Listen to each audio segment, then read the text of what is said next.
Hi everyone, today we have an exciting paper from Xiang about simulating molecular dynamics with geometric machine learning. And if you want to join the reading group sessions yourself in the future, all the information is in the description. Yeah, so I'm very excited to be here to present some ideas about simulating coarse-grained molecular dynamics with graph neural networks. So it's a joint work with some others at MIT. Let's get started then. I made an outline for today. So since it's a reading group, so we want more discussion than me talking along. So I want to contribute the first 25 minutes towards discussing spatial coarse-graining methodology. So it's only part of the paper, but I think it's a very important topic and it's not very, I guess, well studied at this point. I want to contribute the last 35 minutes towards the learn simulator part of this paper, introduce some of the experiments in this paper, and some discussion over this other topic that I think is a very important issue in these learn simulators, and it's not something that we know very well yet, and then conclude the talk. Let's get started then. So I want to first introduce you to this problem that we're studying in this paper and the motivation for it. So the motivation is to simulate molecular dynamics in a fast speed. So MD has been used in so many natural science disciplines, which includes trying to simulate and predict material properties, trying to estimate ion transport in batteries, or try to study protein folding behavior, and also things like membrane permeability. So there are just tons of things that are studied dominantly by MD today. And so we are summarizing several of the challenges of MD simulation. Here on the right, you see a GIF of the battery system that we were studying in this paper. It contains roughly 6,000 atoms in this periodic boundary condition battery box. So several common challenges in these simulations. First of all, the system is complex. There can often involve tens of thousands of atoms. You may know some existing benchmark like MD17 or some small molecule datasets where each molecule is like often less than 100 atoms. But there are many MD simulation setups where you could see much more atoms, and like for proteins, for example, easily go to thousands of atoms. And this battery also thousands of atoms with multiple components.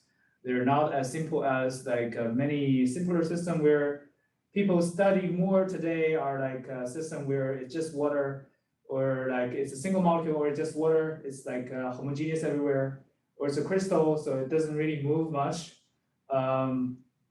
So there can be many much more complex systems that is hard to model. And often we face the problem of long time simulation. So often these simulations are only useful when they are at say nanosecond or microsecond level scale. So some examples include if you are talking about protein folding often happens at the time scale of microsecond level. So it's like if you simulate. What did we say when we read up on that? It happens in the millisecond level even, right? Yeah, it can also get to millisecond. Yeah, so it depends on the protein. So the fastest ones.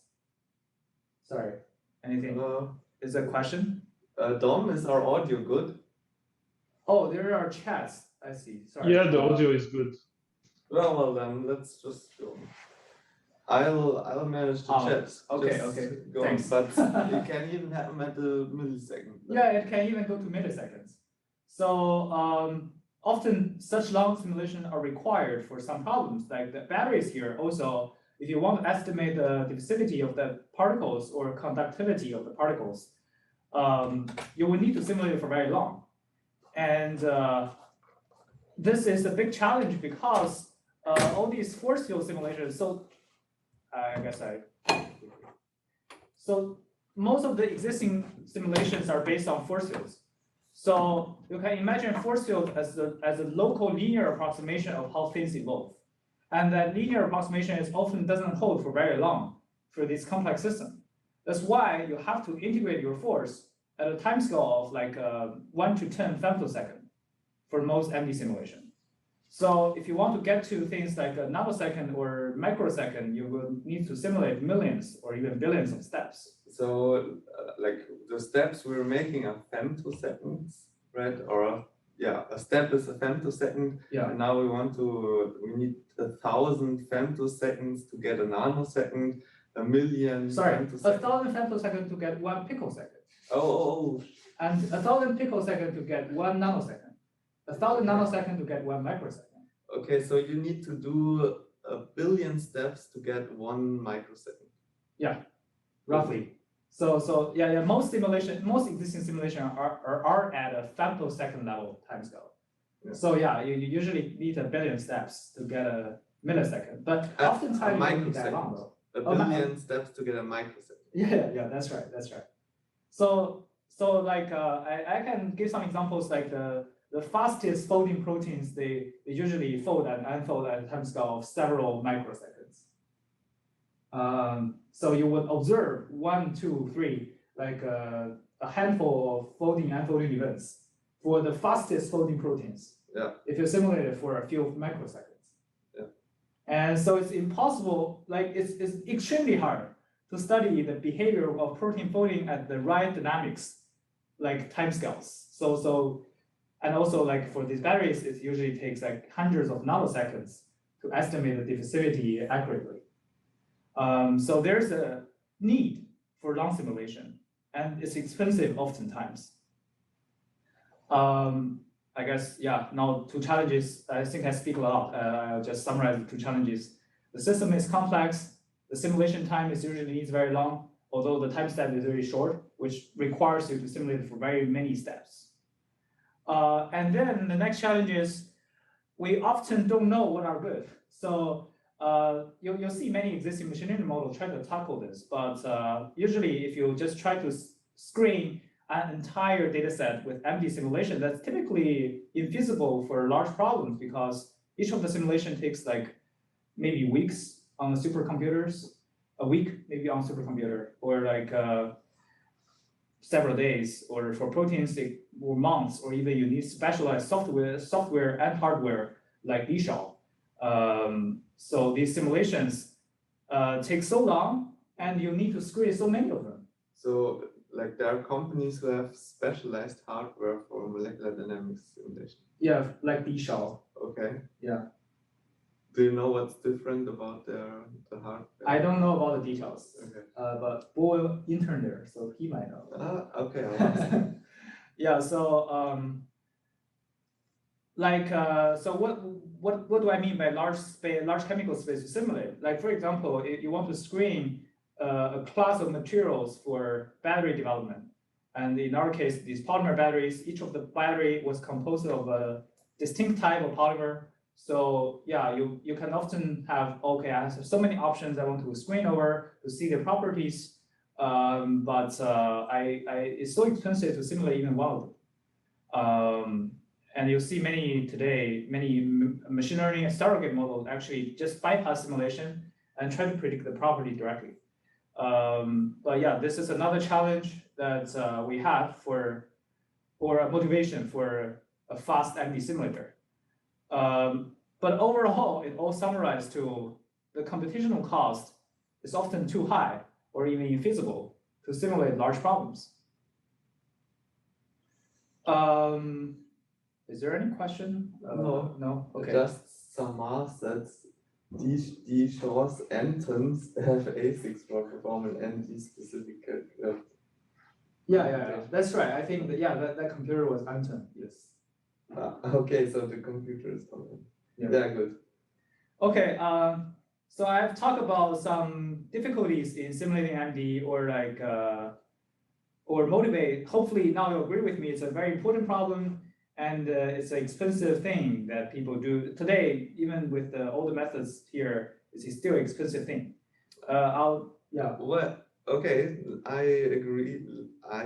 agree with you that it's an important problem, but now why do I want to even do MD? Why do I want to simulate some atoms floating around? So I'll show again maybe the examples here. And this actually maybe fits very well to Sharan's question. Why do we need to simulate to find physical properties of something like a battery? Can't they just be measured in real life? They can. Yes, they can be measured in real life. It's not that easy. And sometimes you want to find how something performs when something doesn't even exist. So it's easy to simulate something that already exists. So you may have a battery already and you can simulate that battery, but now you want to create some new battery. So you may want to create some new battery. You just have all these materials that I think, okay, maybe they make a good battery, but I don't know. So it will be really expensive to synthesize all of them. But rather you would just simulate them and find out whether they're good.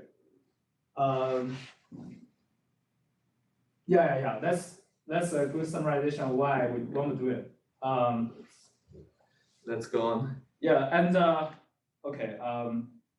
I guess just because Hannes also asked the question, so oftentimes this gives you the scale or the accuracy of something unparalleled from any experimental things, because you track the position of every single atom, so that you can really get an intuitive sense of what's happening, and it often gives you something more than just a property, although maybe you end up caring that the most.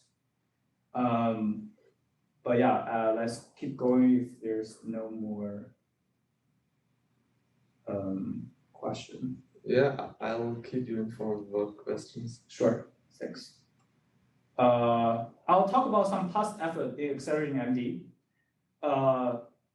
So there's a set method called enhanced sampling methods. I'll give an example of one of the most popular one. So what you'll see here, on the x-axis is the conformational state, which is, and the y-axis is energy. So many physical systems, their evolution follows some walk on a potential energy surface. And you can see there are several local minimas on this energy surface, and those are the more likely stable states. And you want to sample this energy surface nicely, like by sampling everywhere. Like you want to sample, you want to get a sample, say, of every local minima on this energy surface. And it'll be hard because your random walk, your actual dynamics, this random walk over the surface can just be trapped on some local minima for a long time. And so there's an enhanced sampling methods that does this thing, like if you... Yeah. Why are we doing a random walk in our MD? Oh, so it's the true dynamics. So if you design a force field, so you don't know the surface. The surface, yes. you don't know the globally the surface, what the surface looks like. But one purpose of MD can be to find out the surface, right? How often do we end up in one spot? And if we very often end up in one spot, then it will have a very low energy. Yes. And this way we find out the surface. But why are we now walking like with our MD? Why do we have any randomness? Is that related to heat? It can be random or not. You can make it random by having heat or having long-term dynamics, which is like implicit, for example, implicit solvent. Which by implicit solvent, I mean you put a molecule into water, but in MD simulation, you don't model the water. You just treat them as implicit. Yeah. So they will be summarized as random force applied to the molecule. Okay. In that case, you have randomness, but maybe you don't. Even if you don't, it's a walk over this. It may not be a random walk, but it's too chaotic, so it may look like a random walk. Yeah. So you want to walk on the surface. You will walk on the surface according to your MD force fields, and you don't want to get. I guess sometimes your purpose was to simulate all the local minima. You want to know the dominating conformational space of this molecule, and you will end up staying too long at one of the well. So you want to get yourself out of that local minima and try to explore some other local minima. And one way people does it is by, if you stay there for too long, I will just increase the energy there. It's like you see this picture, I'm almost like I'm feeding water in the wheel if I stay there for too long, and I float up. So I got out to some other wheels. And if I got there, I just put water there. Okay, so enhanced sampling methods in MD means basically we change our energy landscape such that we don't get stuck. Yes, so enhanced sampling method basically means you will bias your potential energy surface one way or another. So you are still able to capture some interesting things you care about. In machine learning, we have all of these Markov chain Monte Carlo methods like nuts and whatever. They are very related, I would say. Yeah, okay. And like are these basically just the same tricks that we use in Markov chain Monte Carlo to not get stuck in local minima, or like are there any differences that come into the tricks that we need to use? So one main thing in enhanced sampling literature is you know something a priori that something was important. For example, there's a molecule that you know this dihedral is very important. So I would just have a bias on that. I want to sample the more of this dihedral angles. So I put the enhanced sampling part on dihedral angles only and nothing else. Yeah. So this is often studied in enhanced sampling methods. Like identified, so they are called, they call these things, I think, control variates or reaction coordinates. So one of the big part of enhanced sampling is trying to find the good reaction coordinates for a certain system. And it varies system by system. But these are not these collective variables. Yeah, sorry, collective variables. Okay. I thought about anything. Anyway, yeah, it's collective variables. Sorry about that. Okay. And it also called reaction coordinates in some other literature. But yeah, so finding them is not easy in the first place in many cases. Probably many Markov chain Monte Carlo ideas actually came from molecular dynamics. I can imagine. It may. I don't know the history about it. From physics, at least. Yeah. But it may. All right. Coarse-grain modeling. I feel I'm short of time, so I will just be quick. It just means grouping atoms together. So this is done today usually by heuristics or high design rules. There are some optimization-based ones, but they are typically not learning-based. There are some learning-based ones, but they are far from mature from my perspective, which I want to talk to you later in the discussion section. Some other efforts, machine learning force fields. This is very hot today, and its dominating usage is in accelerating quantum simulation. So it's extremely slow to make these quantum mechanical calculations. Oh, you don't have a time limit. That's great. Okay, so I'll just keep going. So these machine learning force fields are really good at accelerating ab-initio accurate molecular dynamics. So you have these forces calculated from quantum mechanics, and you use the machine learning force field to fit them. But they are not, so I guess what I want to say here is they are not so useful if your simulation was done with classical force field to begin with, because it's hard to imagine that your neural network will be faster than classical force fields. The classical force fields are usually very simple calculations, just a few terms and often pairwise, or like at most consider some angles or dihedrals. It doesn't consider much longer than that, and it doesn't have many parameters. So it's hard to imagine that any machine learning force field can be faster than classical force field. But they can be, they can really be much faster than these quantum mechanical calculations, or in a slightly distinct area, fluid simulation is much faster than solving some PDEs. So yeah, machine learning force field is a great field, which has many great work in accelerating quantum simulation, but it's still fundamentally limited by the short time horizon that you can integrate the force in this process. And like, do they most of the time predict an energy for a state and then take the derivative of that energy? Yeah. To get... Yes. That's most people do this, okay. But there are also people who don't predict energy. They directly predict forces, like for each atom a three-dimensional vector. Yes. So there's a question, I think. force fields are not using quantum mechanical calculations, right? It's about using classical physics to approximate quantum calculation. Yeah, so I guess I'm using the term classical force fields to say something that use classical physics to approximate quantum calculations. But they are more, I guess, something like DFT or like the AIMD techniques. I think they do solve some Schrodinger equations or approximately solve Schrodinger equation to get a force. Yeah. So those are slow. I think that's what you do with DFT. Like you solve some Schrodinger equations, you get some energy for your system, and you can also take the derivative of all this stuff and then get the gradients into which direction, or like the forces into which direction your atoms should be moving according to that energy.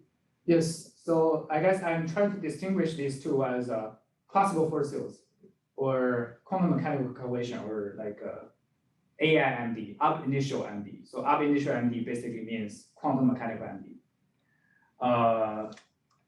Yeah, so another very related area is machine learning generating modeling. So one representative paper maybe many knows is the Boltzmann generator, where you can try to fit the conformational space of some molecule, like this, in this case, a protein, using a generating model in this case, normalizing flows. There are many other potential generating models that you can use to sample a molecule conformational space. But this can often give you some equilibrium state distribution of some conformation of the molecule.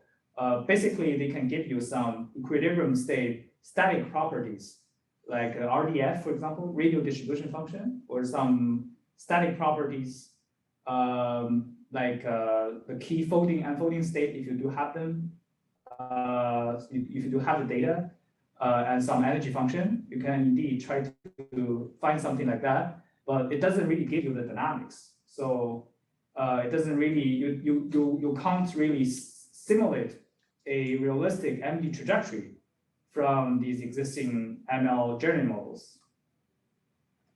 Yeah, so here are some downside of them. Yeah. So in this paper, though, we introduced several modifications to tackle each of the challenge. So first of all, the system is complex. There are solvent atoms. It's hard to simulate them.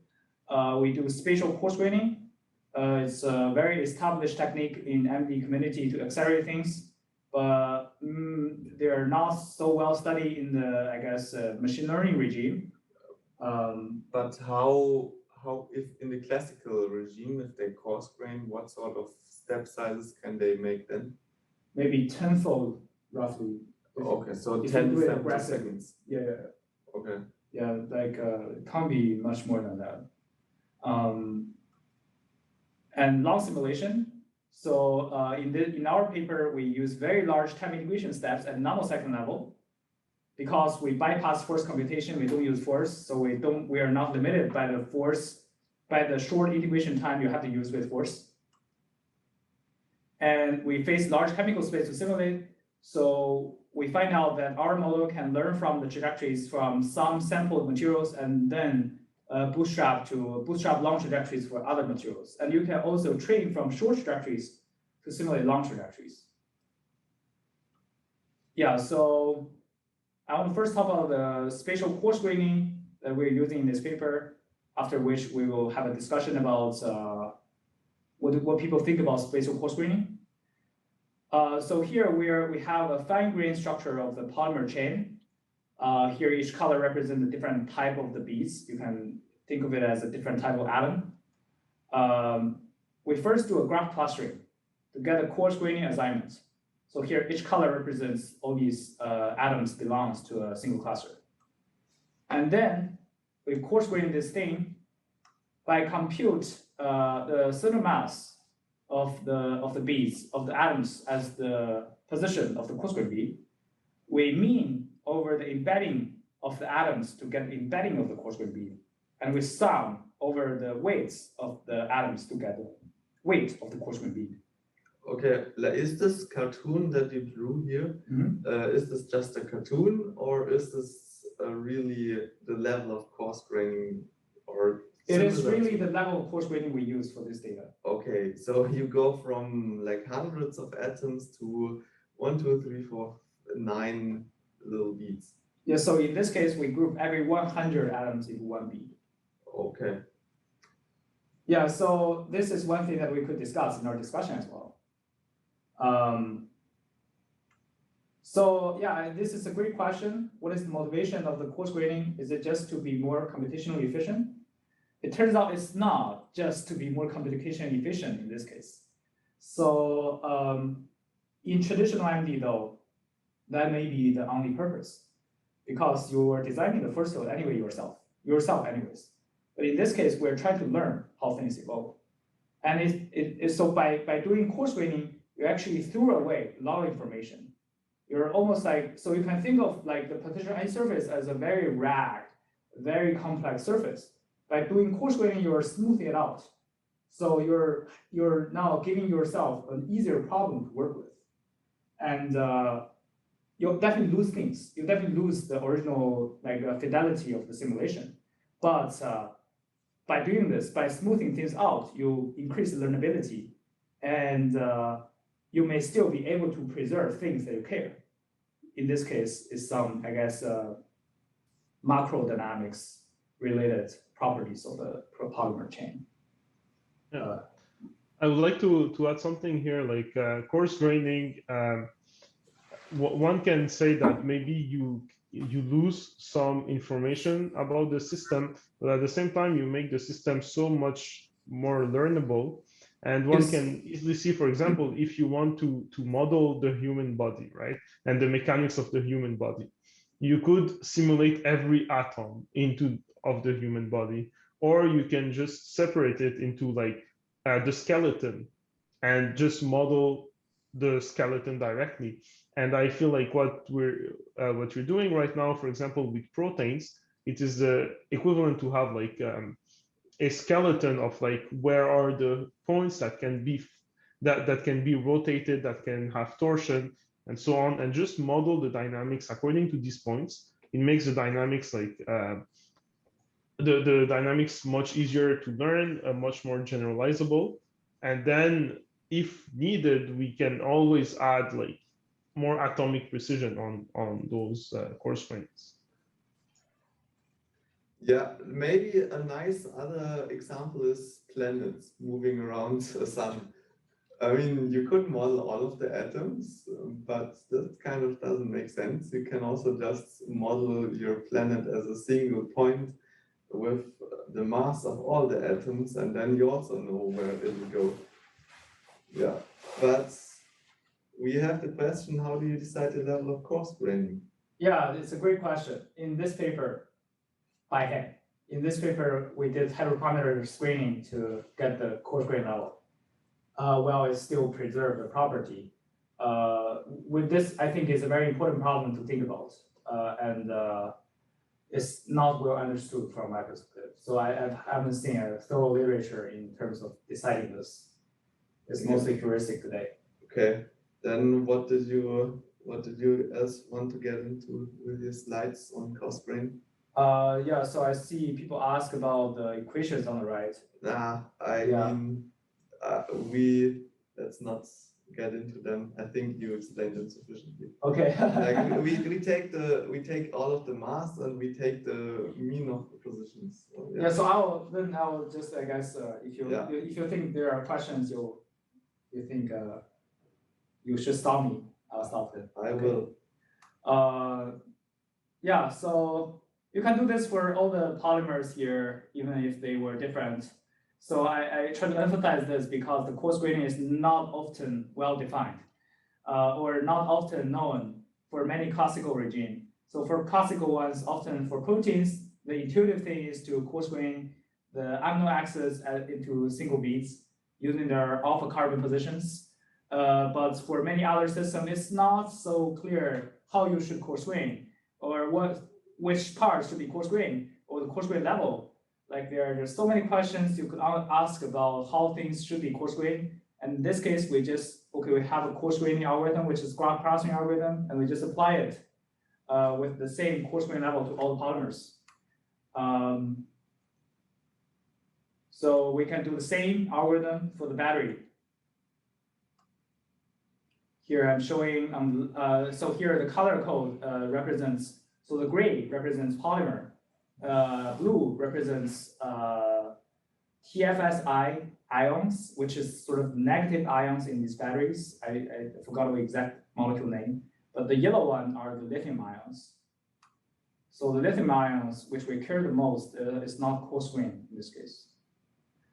So here I'm showing you how we coarse-grain, and we are choosing the coarse-grain level that we hope is still preserve the key properties, but this process is done by hand. Like I find at which level it preserves the properties. So I want to maybe now have a discussion where I hope maybe others could maybe talk about your opinion. So existing coarse-graining mappings, they are mostly hand designed. So there are several existing methodology which are not much of a hand design thing. There are position auto-encoding.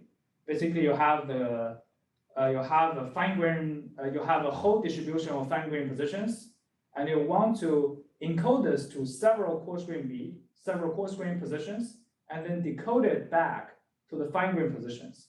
And you're limiting yourself on the number of coarse-grain bit you can have. So you're sort of trying to find the best mapping which gives you a best performance in terms of position auto-encoding, which is introduced in this paper, which I have a link here. This is one thing existing. So there's a whole theory called mapping entropy.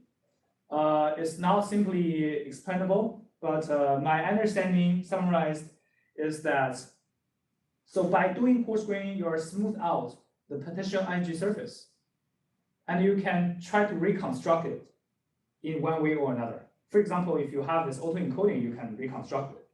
You can reconstruct the original energy surface, and you are trying to minimize the divergence of the reconstructed energy surface versus the original energy surface. That's my understanding about mapping entropy. There are renormalization group.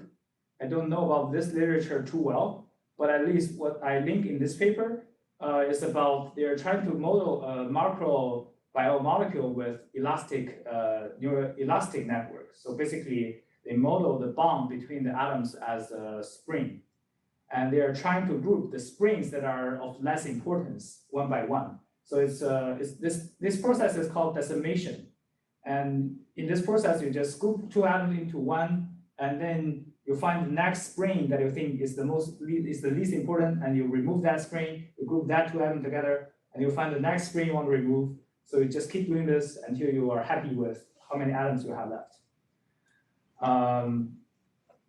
There are also some ideas about minimizing the memory effects of the coarse-graining. So if you coarse-grain a thing, if you know about the MDP thing, so you have a Markov process. Yeah. Yeah, that's one thing I want to get into. Like you write in your paper that if we coarse-grain, the stuff is no longer Markovian. No. Right? Yeah. So do you first want to go through your points, or should we discuss straight away? Maybe let's finish the existing methodology, which is this one is the last one I want to talk about. Yeah. So if you do coarse-graining, you introduce memory effect. By that I mean, originally your dynamics were Markovian. So given the current state, the next state is deterministic or stochastically just by introducing random noise, oftentimes. And if you do coarse-graining, that's no longer true. So your next state will depend on the entire history of the coarse-grain states, oftentimes. So one of the literature tries to find the mapping which minimizes such memory effect. And in the best case, it can be zero. Yeah, so that's all the existing methodology I want to introduce. Okay, then maybe people can raise their hands or write in the chat if they want, but maybe first of all, before we get into the non-Markovian stuff, for example, I also wanted to ask, now we coarse-grain, we do our MD, do we now have to uncoarse-grain? Can you uncoarse-grain? You can. So there, this paper from Wu Jie and Min Kai, they were presenting this in this reading group a bit ago. You can de-coarse-grain, but the coarse-graining process, of course, is not going to be deterministic. Yeah. But are there cases where only looking at the coarse-grain dynamics is already helpful and we never have to uncoarse-grain? So in my paper, the properties I study are things that you are perfectly fine just doing it in the coarse-grain case. Can you make a concrete example of your paper? So in my paper, I simulated these batteries where I coarse-grained the polymer molecules and TFSI molecules, and I didn't coarse-grain the lithium ions. And in this case, we're studying the diffusivity of the lithium ions. So I guess in this case, you don't have to coarse-grain the entire system. That's one case. You can still preserve. So part of the system we're more interested in, and you can preserve that part. And in the battery case, it's also fine to coarse-grain because you can also study the conductivity of this battery, in which case you do need to track the diffusivity of all the different types of molecules in there. But center mass often suffice. So you just track the coarse-grained center mass, so you don't really need to. Yeah. Or if you are studying protein floating, question. Let's maybe not get into the protein floating, but so for the battery, for example, this is maybe a very nice example because you only care about the lithium ions and you coarse-grain the other stuff, and then you all still have your fine-grained lithium ions that you can look at. Yes. But then maybe to get another basic out of the way, right? You now in your paper you write that you use this HSMIST whatever algorithm to do the coarse-graining. Like how do you backprop through? Is there any issue with backpropping through that? You don't backprop through that algorithm. In my case, you could use the differentiable ones. Okay, then why do you write in your paper that all the neural components are trained end to end? They are, because the coarse-grain mapping are predetermined. Yeah, good. Yes, the mapping is determined by graph clustering to begin with. Yeah. Okay, but then let's get to some questions from the chat. And I would like to start with, I am not sure about the Markovianity claim. MD can be considered, okay, no, this is maybe not exactly what I wanted to get into, but yeah, can you make me an example of why the coarse-grained, like why something coarse-grained would no longer be Markovian? And maybe for everyone, like what Xiang is claiming now is that we have a system that is doing something, or like we have a system of which we have complete information. We have a bunch of atoms of which we have complete information. And if we know the positions and the velocities of everything, then we only need the positions and the velocities, and we can predict what will happen in the future. Right? Yes. So we only need this information of this single time step, and then we can predict everything in the future. But if we now coarse-grain the stuff, and we only have the position and the velocity of your coarse-grained bead, then you're saying we're no longer Markovian. We need history, or history helps at least to predict the history future. helps at least. Yes. Can you make me an example of why that would be the case? Or can you explain why that is the case? So if you coarse-grain the entire molecule into one single bead, you're only tracking the center mass and nothing else, right? Yes. And how are you going to predict its next step then? If you know it's well, you can predict the next step of the bead, right? If you have your bead has the velocity, a specific velocity and a specific position, and you can perfectly predict the next position and velocity at the next time step with that. But how can you predict that with only the speed? like all the force was computed from the fine grain. Yeah.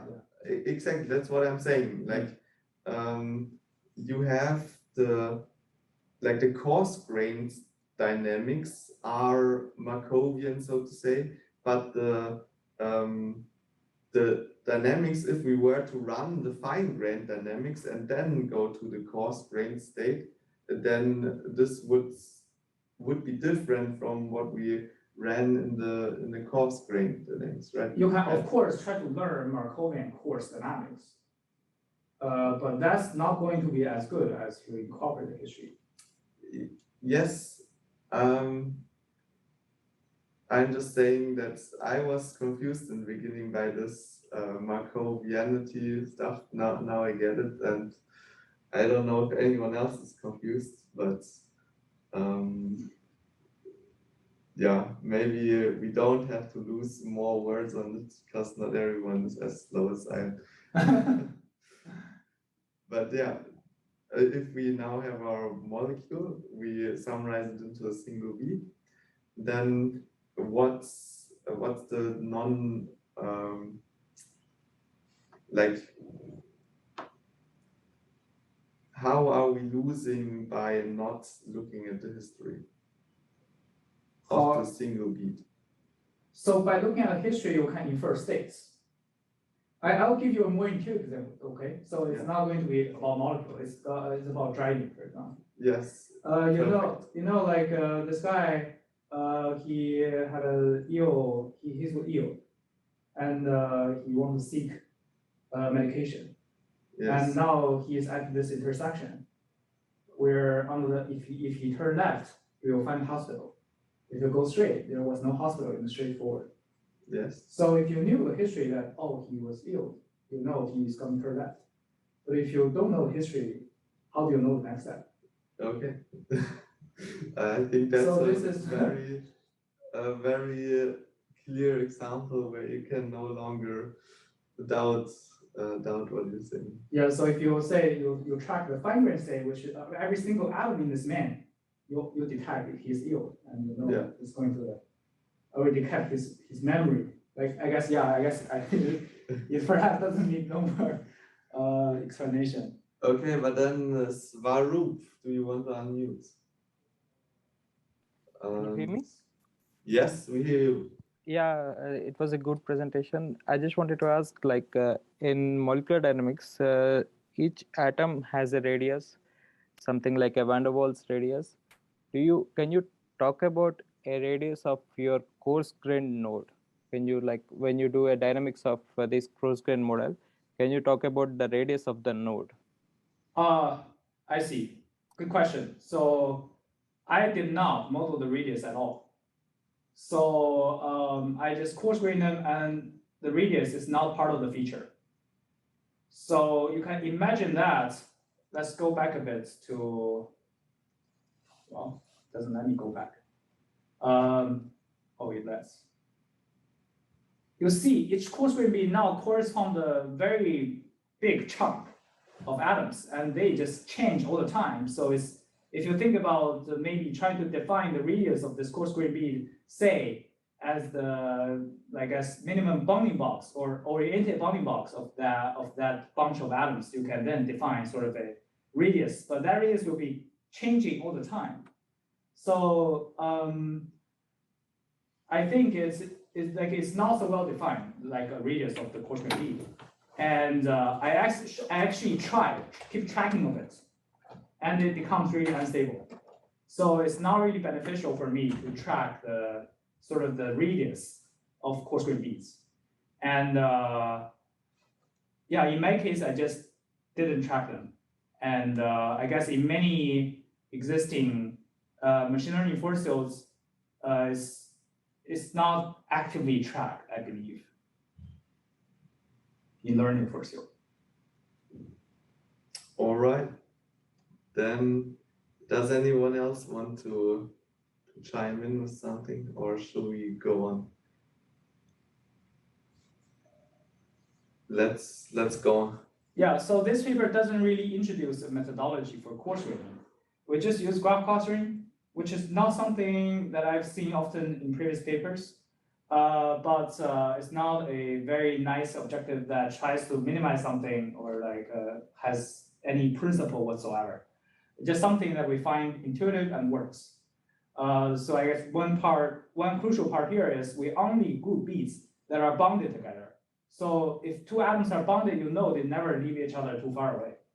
So I guess this is one important aspect in doing the classroom.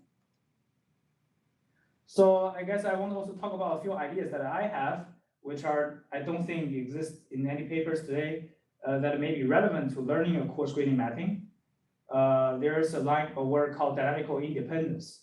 So this line of work aims to identify the variables from the final state which evolves by their own.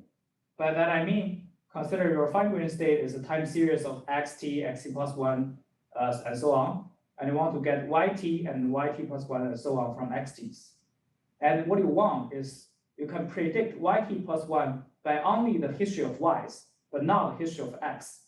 So an example is just as Henry said, if you're tracking a planet, you don't need to track every atoms within. You just need to keep track of the solar mass, and you're pretty good. You're pretty good with that. So basically, the solar mass of this planet is this y, which evolves by its own, and you don't have to rely on like the information about the atoms in that planet to predict its next step position. There are tons of literature in terms of Markov state models, and this thing called variational approach for Markovian processes. So this literature is developed by Frank Noy. It's a very rich literature, and I recommend reading them. So they are highly relevant to learning a coarse-grain mapping. So the basic idea is you fit a field state Markovian model for a molecule. For example, if it's a protein, and if you try to find two states, it's likely going to be fold versus unfold. You can find more, and it will give you some of the representative states of the system, and it tries to identify the slow process that's happening in that system. For example, for protein, the folding and unfolding is one of the slowest process happening there. And the vibration of a single like hydrogen, that was a quick process, and you often don't care that quick process. And the next literature is dynamics-aware autoencoding. So I'm linking this work published recently at Nature Machine Intelligence, which learns an autoencoder style latent dynamical model for a particle-based system and fluid system.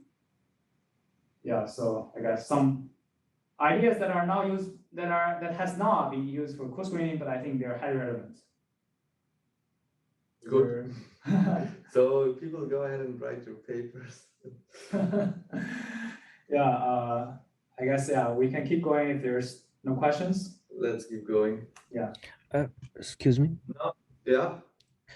So I have a question. Mm-hmm. So most of the literature and the work you have presented it related to the slow processes and related to proteins and polymers. What are the your thoughts if I wanted to learn or know the dynamics of the fast processes? You just told like the fast have a fast vibrating hydrogen atom. So do you have any thoughts or any ideas or like any?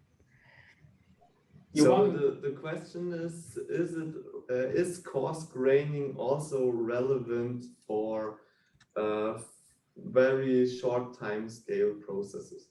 No. So if you're coarse-grain, you lose them definitely. And if you were interested in them, you don't coarse-grain. Is that what you're looking for? No, I didn't got his answer right.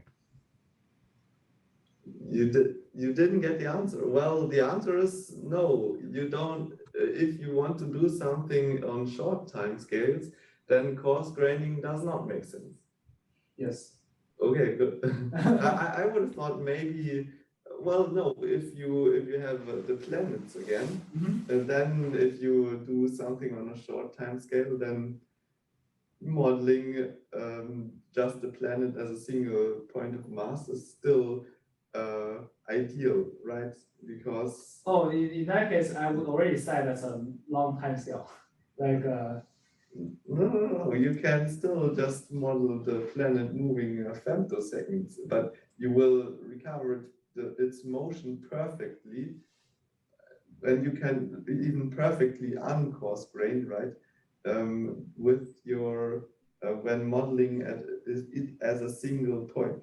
But I mean, this is just a very specific case where you're very lucky that you can model the trajectory of a rigid body with a single point of with a single point. And this is not the case if you're like now considering your molecules and you're not just interested in a rigid body moving. and often case for planet, you don't care things like that one. Yeah, but interesting. But yeah, okay. Let's keep it going. Yeah. So I just talked about spatial coarse-graining. I want to next talk about, I guess, one crucial part in making the simulator very quick is the time integration step. Here I'm showing this is the fine level MD trajectory where each step is at femtosecond level. We first coarse-grain them using a formation coarse-graining or using graph clustering, it's still femtosecond level. And then we do the time integration, which is done by just downsampling this MD trajectories. And we get a nanosecond level time step trajectory. And this is what our learn simulator tries to model.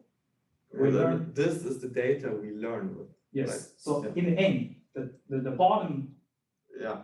row is the data we train over. Yeah. So yeah, it's a very long time that you would make a prediction for each step. So I will now try to explain what a workflow that our model can enable. So you have your ML simulator that operates in the coarse-grain and time-integrated space. You have a very large chemical space you want to screen over. What we can do is by first sample and simulate some short trajectories using traditional MD. They are slow, but if you don't simulate for too long, it's fine to simulate many of them. And it's also very easily parallelizable if you simulate each trajectory in a short time. You use these trajectories to coarse-grain and train the ML simulator.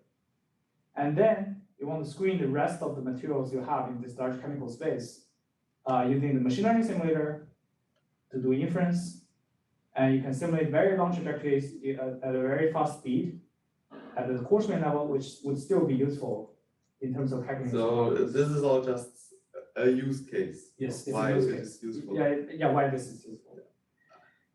And next we get into the model. So on the left-hand side, I'm showing you this fine-grained trajectory. Here, delta t is already the dilation time. So here delta t is large, like femtosecond, so it's a nanosecond level for this case. We first go through the embedding GNN and the coarse-graining process to get the coarse-grain states of each of the time steps.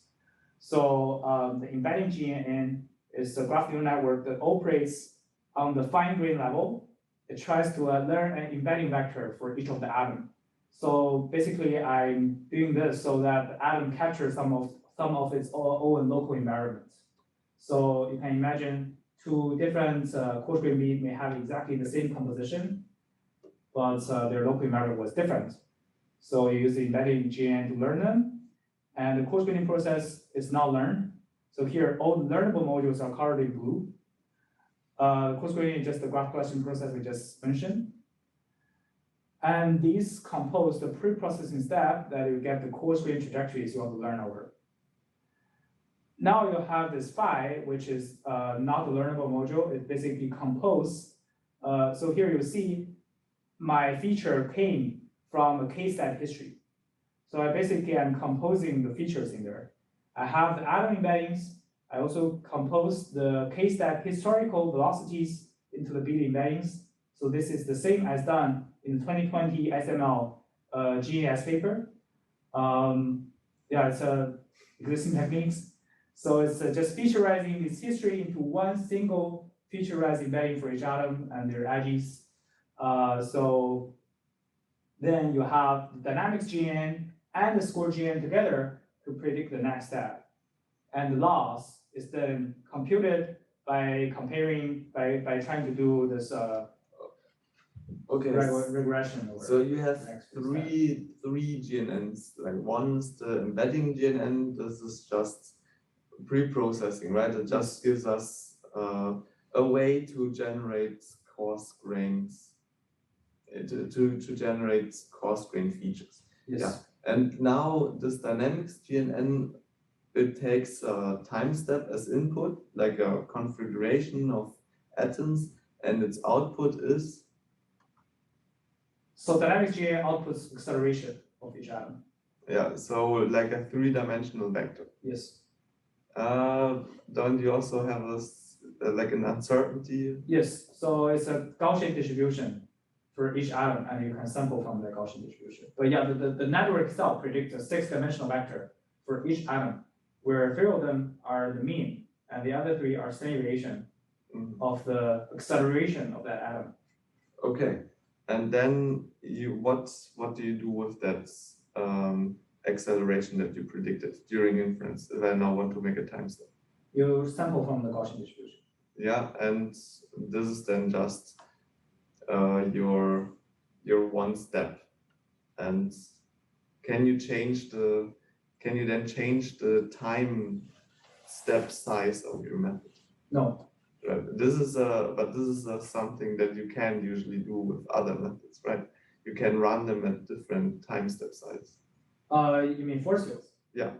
You can integrate the force field at different time scales. Yeah. But it doesn't go below. Yeah. It does not mean that you can, if you run them with longer time steps, then they get worse. Yes. But if you, you can try different time step sizes, but your method always has like the time step size that it is trained with, you use it with. Yes, Yeah. that's right. Okay, and this is also what you get to when you like what you're getting at if you're all the time saying in the paper that you don't predict forces, directly predict dynamics rather than forces. Right? Yes. Okay, and do you think that is crucial for achieving the long time steps? You mean having a fixed scale? Yes. Doesn't necessarily. I can imagine you have a model that given the current state, try to estimate how uncertain you are and make a step accordingly. Just some, I guess, it'll be another paper if you can make that work. Maybe at this step, I'm pretty sure next step, what's going on, I'll just make a step that's 1 nanosecond. Yeah. Okay, but you now predict this vector into a direction, and by this vector we move our atoms each time step. Yeah. And with a little bit of uncertainty where we actually end up. Yeah. Now you also have the score GNN. This score GNN takes a configuration and tells you it's wrong. This is not a realistic configuration. Please move the atoms all a little bit into this and that direction. Yes, that's what it does. You train it by taking realistic configurations, adding a little noise to them, and making the GNN predicts that this is noisy. Please go back to the realistic configuration. Conditional on history.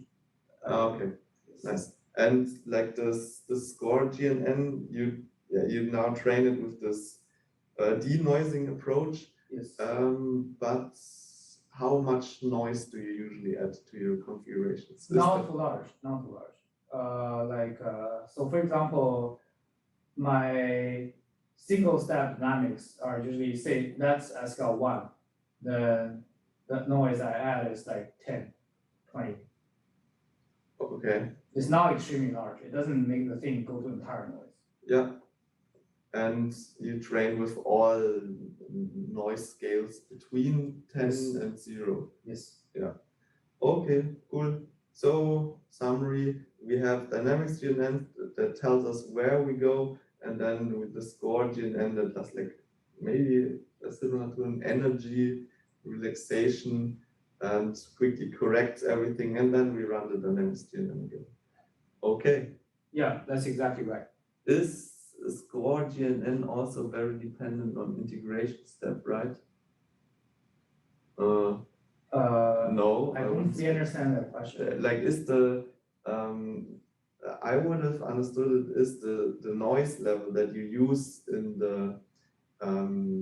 the score GNN, is that dependent on the step size that we take, right? If we have a larger step size, then we maybe have more of an error and need to be able to I see. correct larger errors. But training that is not a big deal, like training with many noise scales, and Yeah. so you can just use a large one. Right? I don't find that to be very crucial in training. Okay. Have you tried like training your score GNN on multiple systems and then like only fine-tuning it on one system and then only using it in and then using it in that system? Because I have not. Yeah. You could imagine that it learns like from many, or is able to learn from. But I mean, training the score GNN really is no problem, right? Because there we can get a lot of data. Yeah, you know it yourself. Yeah. So only the dynamics GNN is sort of expensive to train. Okay, cool. But then let's go on if you have more slides. yeah, so learnable modules, loss, score. Let's go on. I guess we're about time. I'll go quick on the experiments. I guess 12. No. No? You often our meetings last like 1.5 hours, or 1.5 hours is the usual thing, I would say. I see. Okay. So yeah, I will introduce you to the experiments that I've done in the paper.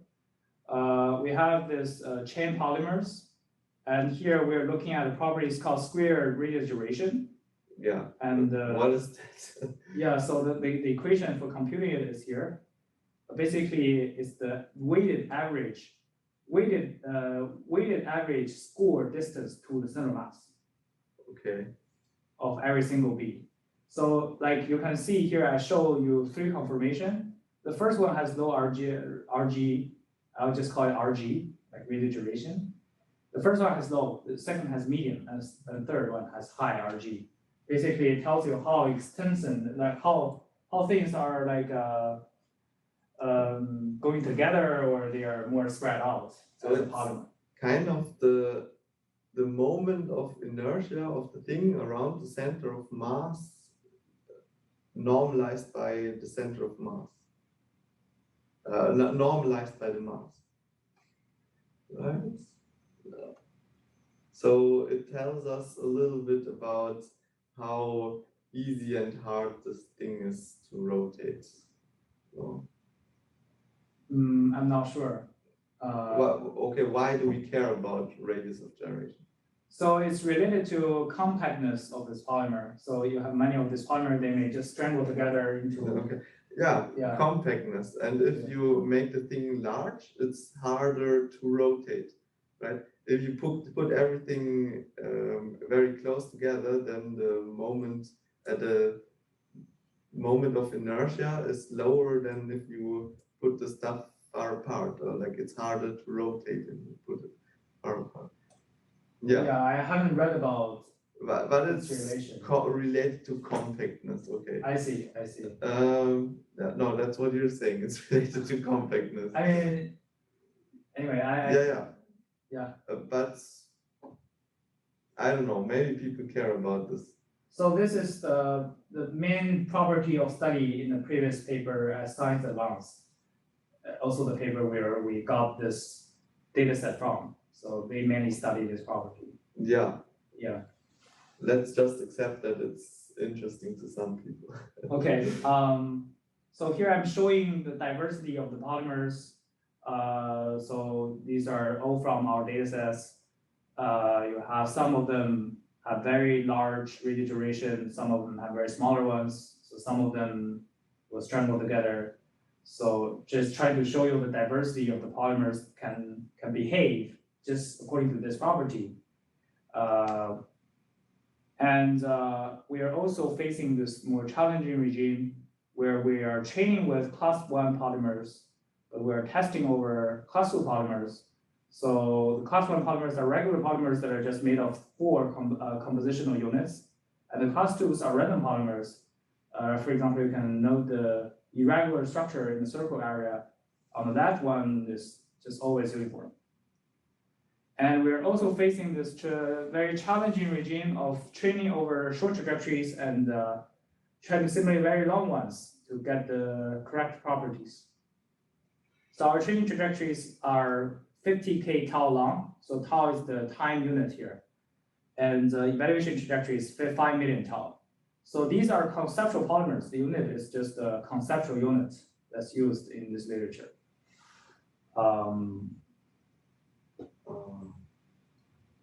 So let's get to the results. I now know why it's called ranges of gyration, right?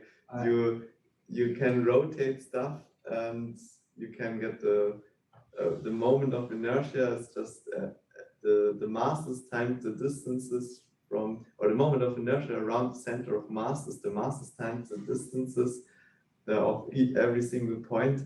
And now if you divide out the masses again, then you get only the radius, so to say, or the radius squared. I see. Yeah, sorry. Anyway, thanks for the explanation. But yeah, I'll show you the results now. So as I said, our training trajectories were 50K tau long, and our evaluation was done with 5 million tau long ones. So if you just use the 50K long trajectories to compute the square ridge duration, you see this high variance that this is not surprising. You're using much shorter trajectories to estimate some property that only converge at much longer time. And you can also use supervised learning models to try to predict the radial duration. So these are just taking in as the input the structure of the polymer, basically the graph of the polymer, and not the dynamics of the polymer, and try to fit to the label you obtain from the 50K long trajectories. So both models are now performingly very good. So they have you have a question? Yeah, but so we would like everything to stay on the bottom here, right? You would like the thing to be a straight line, like x equals to y. But we don't want our variance to be high, right? If everything is just on the line, that means your variance is 0. But okay, so we don't just have the time steps here on the x-axis. Oh yeah, the x-axis is the ground truth, squared radial duration. Sorry. Yeah, I should have explained. So the x-axis is the ground truth radial duration, square radial duration, and y-axis is the predicted ones. So you want them to be perfectly aligned at x equals to y. Okay, that makes sense. Yeah. So and you see here the two LSTM and GN, they actually have a systematic bias that they tend to underestimate the square radial duration, likely due to there's a domain shift in our training and testing data. So it's not surprising that they cannot perform very well because you're fitting to the noisy labels. You're computing the labels, the radial duration from your 50K tau long training data. So your model can have some denoising capability, but it turns out it's still not very accurate. How does it look for an overfit case, or like how does it look on the training data? Is it there really all on the line? Yes, okay. It overfits to the training data. Yeah, good.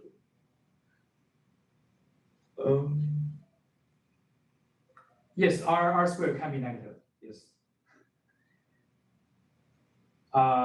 So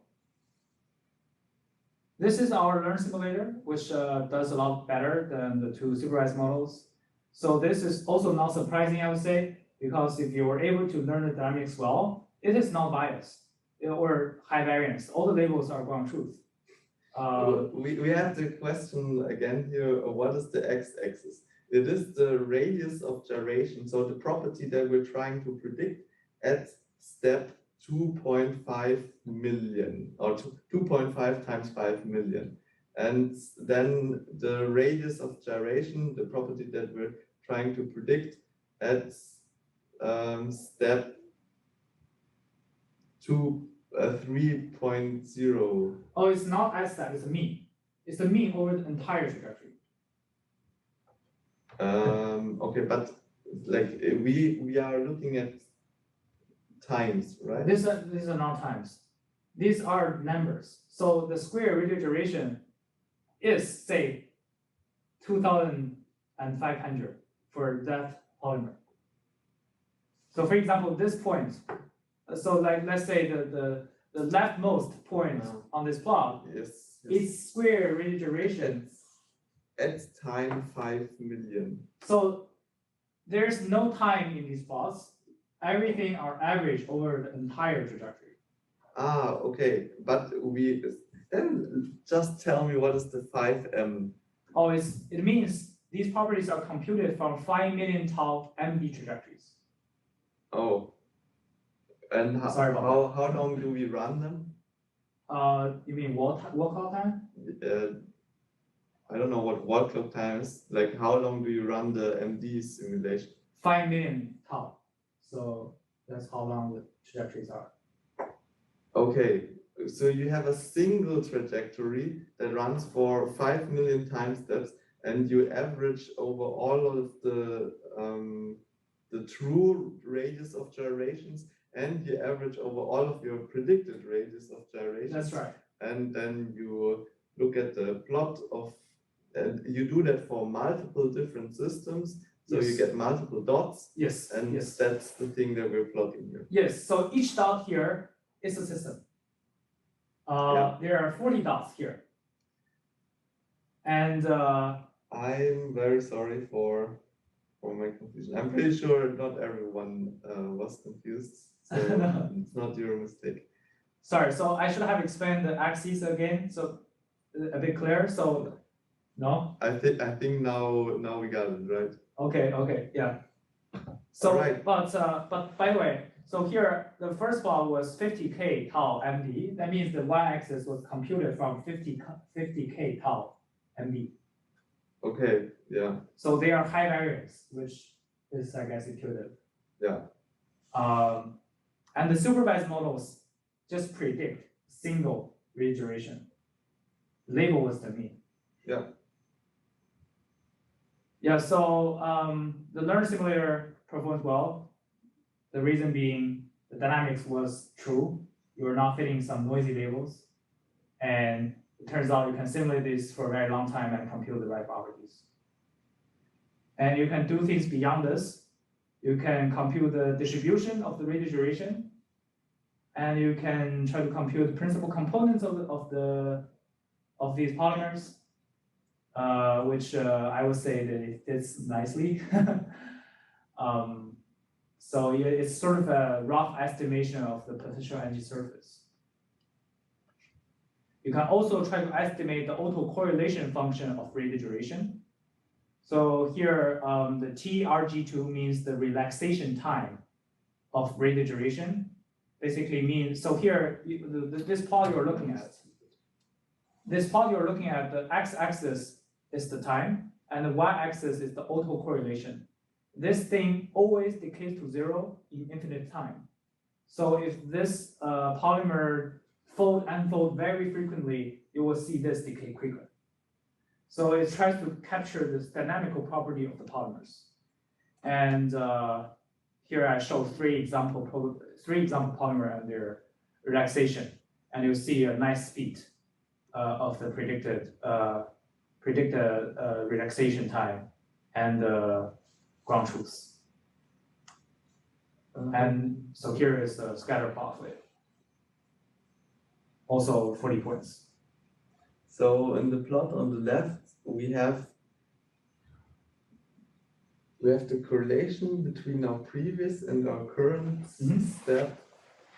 And I mean, if we were to always just predict that our stuff doesn't move, then this would always be at 0. And Would always be at always be at 1. Yes, That's correct. But why does the autocorrelation go down? In real systems, they often do it. So the correlation between our previous step and our current step decreases. Why would that be the case? Physics? So I don't know the physics in this too well, but in most systems, they do decay to 0 in equilibrium. Okay. And the decay time, when it decays to 1/e, is called the relaxation time.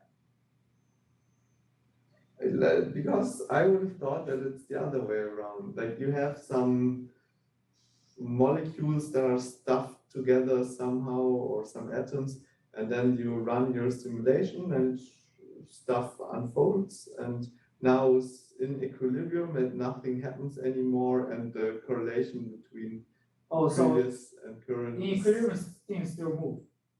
So if you have a box of water, it just keep moving, it never stops. Yeah, if we have some temperature. Yes, if you have some temperature. I still don't understand why this should decay. Yeah. So I guess so the way I understand this property is like you have an infinite long simulation of the system, and I will always pick t and t plus 1000, and I look how they correlate. I look at their correlation, and you can have so many samples of these t plus t 1000 pairs, and you look at how much they correlate. And your conclusion might be they correlate this much, or they don't really correlate to each other. Well, so if your system wait, so you're not looking only at the correlation between previous and next, but you're looking at the correlation between next and many previous? Oh yeah, so this autocorrelation is computed that way. So the x-axis, when the x-axis is 1000, that means the correlation of t versus t plus 1000. Yeah, okay. So we always only look at 2 steps. Yes, you always only look at 2 steps, but you sample many of them because you have a long trajectory. Yeah. Okay, let's maybe not stick too long on this unless Samar, maybe you want to say something about this?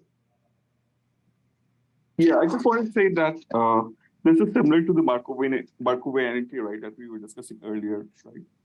So is it related to Markov? Is it related to Markovianity? Yeah, I think so. What I mean to say is that if you take individual step of MD, it will not be Markovian, right? I mean, even if it's in all atom molecular dynamics, it will be Markovian only after you have something after several thousands of steps, right?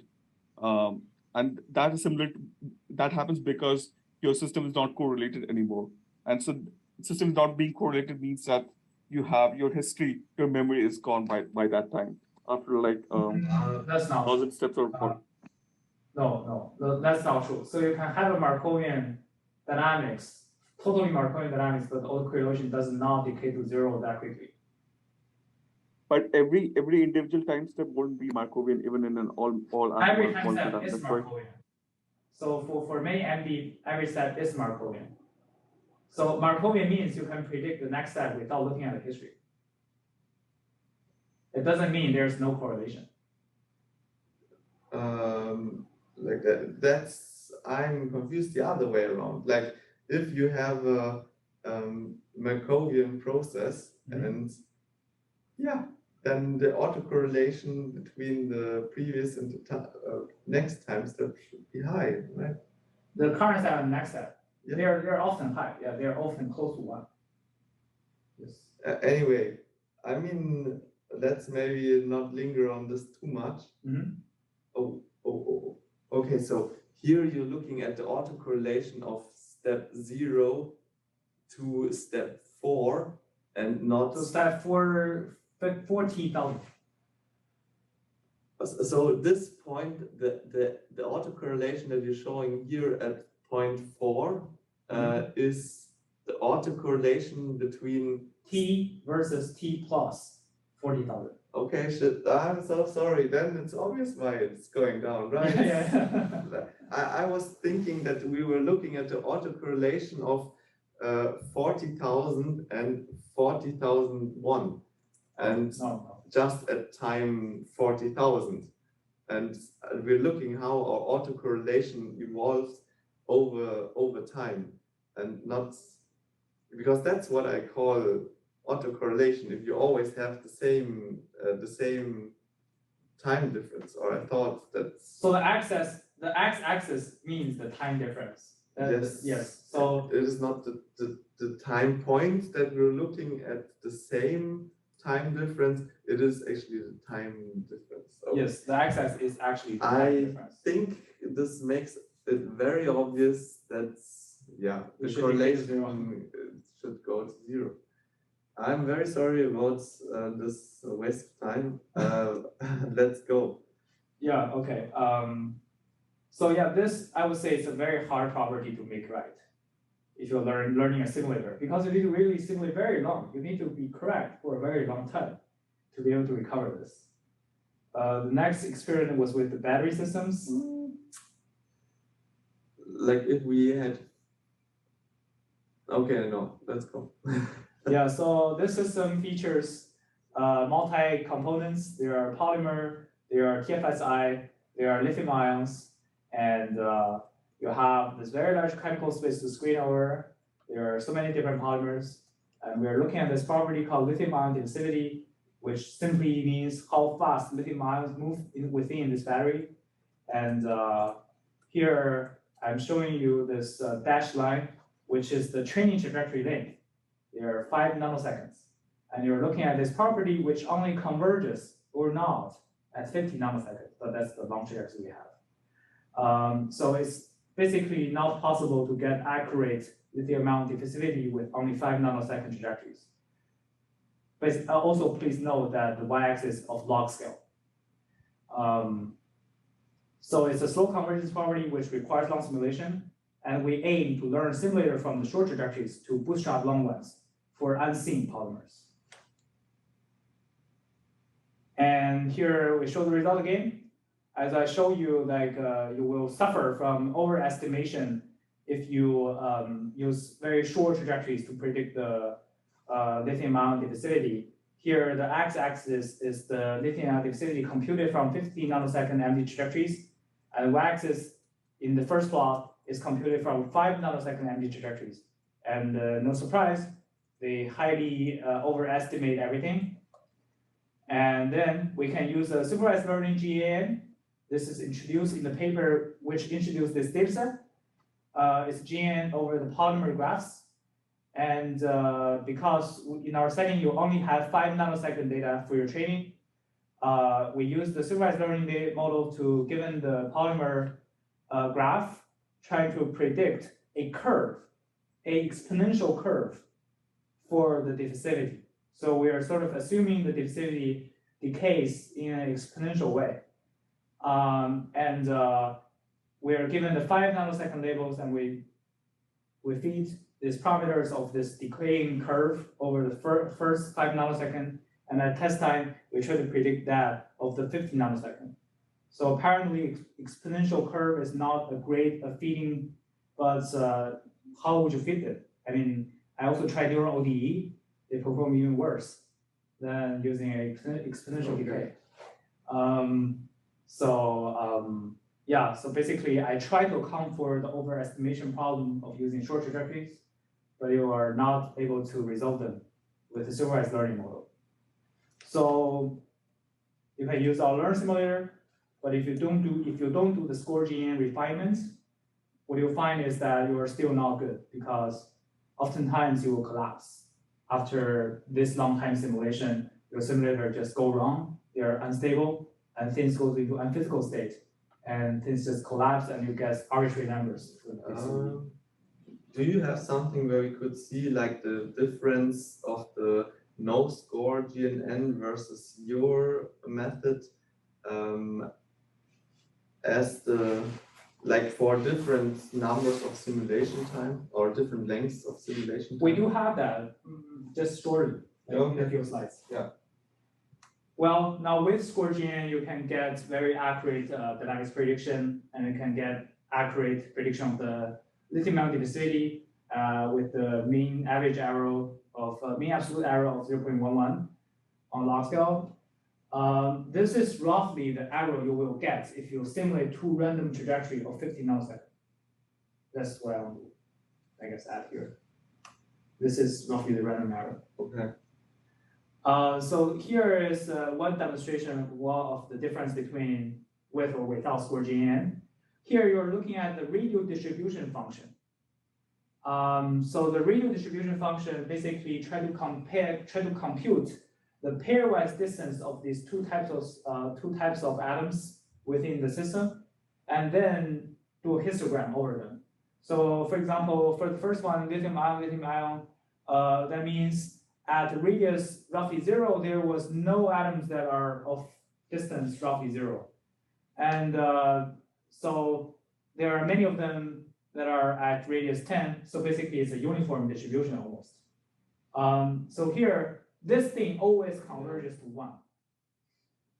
I mean, let's just look at, or these are just comparisons of like your score GNN helps. But do you have something with time in it? Like what? Does your score GNN always like help a lot already during a few steps? Like does it go up? I can show you that first. Do I have it here? I may not have it here. I will have it. I have it in the paper. Yeah, let's just open the paper, I guess.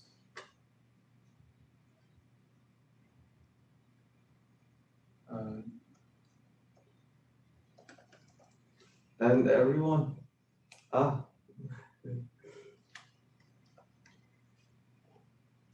discussion dynamics stabilizing.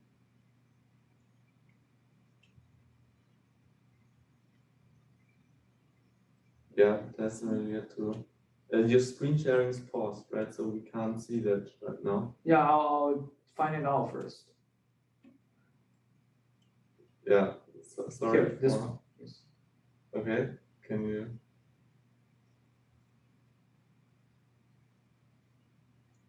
So this plot shows sort of, it tracks the number of beads that has a distance of less than 1 angstrom. Can you explain it? Like why is it so? No, this is just, yeah, it immediately goes all the way up. And then it keeps like a linear trend. So in the beginning, we don't have simulation time, right? Or we're just simulating on some train stuff already. Yes. So in the beginning, you have some ground truth trajectories to kick off the simulation. Okay, so it's I would have imagined being maybe a little gradually increasing and then getting higher and higher, faster and faster. So like an exponential or like a square, but no, it just immediately goes up. Like because I would have guessed that if you make now a mistake, then you make more of a mistake and so on and so on. But then the next mistake is even larger, and that's why the score GNN helps like keep it in the loop. But yeah.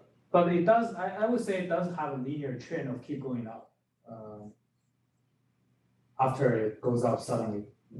Yeah, not an exponential trend. Okay, but I also don't know what beats collision. So it's not of a perfect criterion here. It's just a sort of a proxy of how things are because you shouldn't have many of them. There's ground truths plotted here as well. So. Yeah. Okay. Yeah. Let's maybe swap back. Mm-hmm. Do you want to go through the other results slides or the discussion? The other results, there are many results left. So it just so this RDF basically says at this distance there should be many atoms like at this distance far away, but the Coarse-grain was able to capture them, and without Coarse-grain you lose these, I guess, properties And like this is a property that is just a property that chemists often use to describe their. They do often use this. So for example, if you have say water, you will see the hydrogen and the oxygen, their bond length. That's the peak. Yeah. That'll be the peak on this. Yeah. So if you lose that, of course you're wrong. So yeah, it's an often used thing. You could also be wrong and still have a perfect RDF. That's true. RDF. You're right. If you just, I mean, yeah, you're right. Yeah. I Anyway. can't think of a quick example, but you're right. So here you'll see all this unphysical behavior if you don't use the score-GN. I guess the last result we want to showcase how fast this thing is. The x-axis is the y-axis is again exponential scale, log scale. So like although we're on different hardware, but the time difference is really well, we use all the stuff combined, and it's much faster than any existing software could do. Yeah, so if people still want to stay around, I want to maybe chat with you about dynamic stabilizing. So it's topics I don't think is well understood today. So I want to explain to you. Yeah, what's your opinion on your solution with this denoising GNN that you use for stabilizing? So for people familiar with noisy models, their inference time is long. Inference takes some time, so they're kind of slow. And then wait, so do you run multiple denoising steps during inference? I do longer dynamics. Oh, okay. I thought you always only took a single step. Okay, yeah, No, makes much more sense. Yeah, so I do longer dynamics. Yeah. So so yeah, you asked me about my opinion on my method. Yeah. So my takeaway from my experiment was, you can imagine that the diffusion model was conditioned on history. So why do you need a predictor anyways? Because the diffusion model already, if you keep rolling that out, you will be able to converge to the final destination, to the final next step configuration. But what I found out is lack of accuracy. So if you throw away the dynamics GN and only keep the score GN, you lose in accuracy. So my feeling or my hunch is that the score GN is structural bias in its architecture makes it better at trying to capture what's physical, but less good at capturing the causal relations between the previous steps to the next step. Yeah, so like it's a very it would be a very non-direct way of predicting a next step, right? And Yes. maybe this is why it's like would be harder to learn. Yeah, it seems to make more sense to denoise some noisy next step to the non-noisy next steps, and that's what I'm doing here. And have you also tried? Why do you predict a distribution and sample from it instead of just predicting a step with your dynamics GNN? So there are two reasons. First, some dynamics are inherently stochastic, and some dynamics just become stochastic once you coarse-grain. So they are stochastic, and if you're sort of wrong if you don't make stochastic predictions. The other reason is in my training. So so I guess the second reason is aligned with the first, is that if your dynamics was stochastic in the first place, if you don't make stochastic prediction, you make a learning zero signal, because you either say it tells you to go there, it all makes sense, and you learn zero there. It makes sense. Yeah. And you then in that case you just want to predict a very high variance and not predict a very certain direction. But of course, normal distribution is not that of a great approximation here. Yeah, it is sometimes, but it's not, you can imagine the B shouldn't really behave normal, like randomly by normal distribution. Yeah. That's why, that's perhaps also why the diffusion model would help. Okay. Any points from the audience? Or no, what did you want to say about these 5? Yeah, so I guess these are just previous way of stabilizing a dynamics, a learned dynamics. So you can use a prior, which just say things cannot get too close to each other. You just force it through some calculations. Or you can add noise to the training data and let your model denoise that. Yeah, but without using a diffusion model. That's kind of like you could also a little bit stabilize the training, right, by running some well, no, that does not make sense. I wanted to say by running some relaxations after each time step, like running some physics relaxation. You mean the real stuff? Yeah. Yes, you can do that. But then why not just use that in your the energy function that you're using for doing that in your molecular dynamics right away? I think that could be possible. Like you can just use the ground truth energy to correct yourself. So when using that in a, it would not make sense to do that in a classical MD simulation, right? You mean use an additional relaxation after each step, because then why don't you just do the relaxation itself as a time step? So that's actually biased. So if you run the actual relaxation, because relaxation doesn't memorize what's happened before, your single step still needs to be accurate, right? Yes. So if your single step make a mistake, the relaxation doesn't care about what happened before. Relaxation just find the nearest stable point I can get to. So yeah. the dynamics will be rounded, will be biased. Yeah. So it doesn't make sense to use this in a classical simulator, right? I think so. Yeah. I think. But it could make sense for neural stuff to build in some physical priors, right? But then again, then you still after every step have to do a little. I don't know. I mean, this could make sense to do it in your neural MD simulator, right? After every step, run a little bit of a relaxation. Yeah, the thing is, again, it's not going to take into account the history. Here, the diffusion model does, although I suspect it doesn't. Yeah. Yeah. But it's what I use. Yeah. Training noise augmentation, you just mean that during training you don't try to like during training, because you know that during inference you will also not have the perfect dynamics to predict your next step, because you already made errors before.